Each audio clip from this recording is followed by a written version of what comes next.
So Karen England, she is the executive director of the Capital Resource Institute, and she's an advocate for traditional family values and anything that will advance religious freedom. Karen is extremely busy. In fact, every time I try to call her, she's on an airplane. And so she's also on our committee that brought this event here today. And I look forward to her impact in Tennessee. I actually saw you in front of the Tennessee State Legislature. And you've only been here for how long? 2 years. 2 years, and she's already in front of the legislature, reaming. So anyway, Karen, come up and share.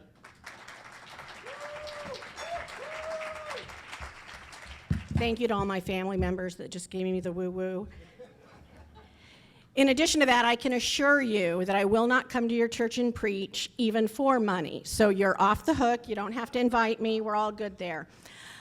Like Scott, I'm a transplant from California, and I'm blessed, and I still get to work with Brad and Kevin and Dr. Jackson. We actually run a youth leadership conference every year for Christian youth 14 to 18 and do it at William Jessup University.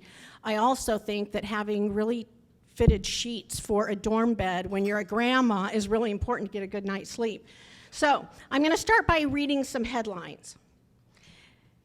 County Public Library site of drag queen reading event this afternoon. Elementary school removes Under God from the Pledge of Allegiance. Pornographic images from school library book deemed too explicit and taken down by YouTube left in the school. Drag queen Christmas for the city, but no Christmas parade. County School Board votes to keep book featuring BLM propaganda. Across the state, schools are demanding teachers, students with gender dysphoria to refer to them by their preferred pronoun. University pushes social justice resources to help students deal with systematic racism. Hospital denies heart transplant to 7-month-old baby because he is not vaccinated.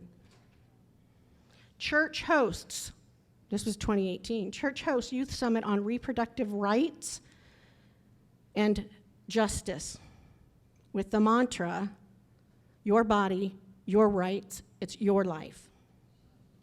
Legislature mandates sex ed on all public school districts. Now I'm going to talk a little bit about some of the, oh no, I left the last one, most important one. University, the hub for gender affirming care for kids. I'm going to talk about some legislation that had the church been involved and gotten passed would eliminate all those headlines. But they failed.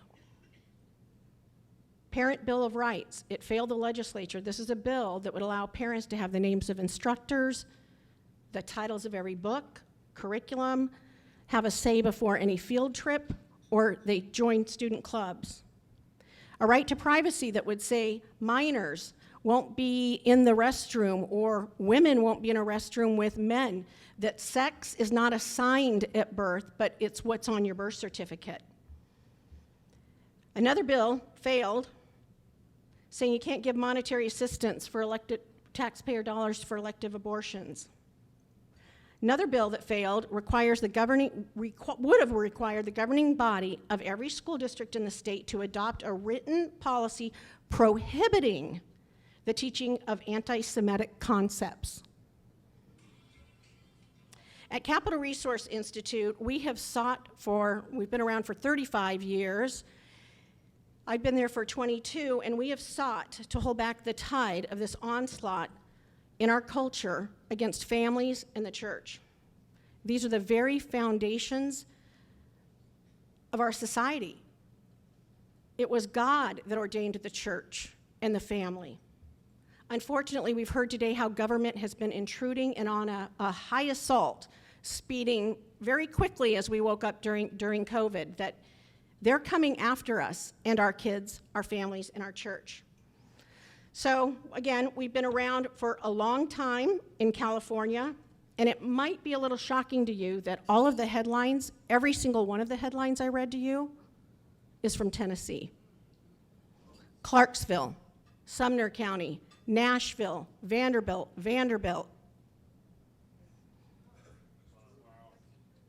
Every piece of legislation I talked about that failed was introduced here in Tennessee and failed with a supermajority of supposed red state.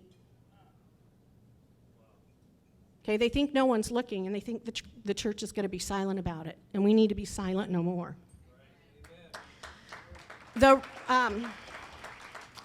So my colleague, and I'm not going to come speak at your church, you have faithfully pastored, and you've shared the gospel. But unfortunately, the church sat and kind of hoped things would get better in the culture, hoped they wouldn't have to engage in this. The kingdom of darkness, it is bold, it is aggressive, and it is on full assault. And as you see with what I talked about in the headlines, it's on assault here in Tennessee. It's not because we Californians are moving here that this is happening. Some of these headlines went back to 2018.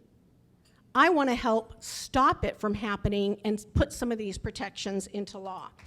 So my organization's verse, and I since COVID happened and the Lord really laid it on me, it's Esther 4:14, and so I always wear my Esther 4:14 earrings. I like it as a conversation starter, that we've been called for this time.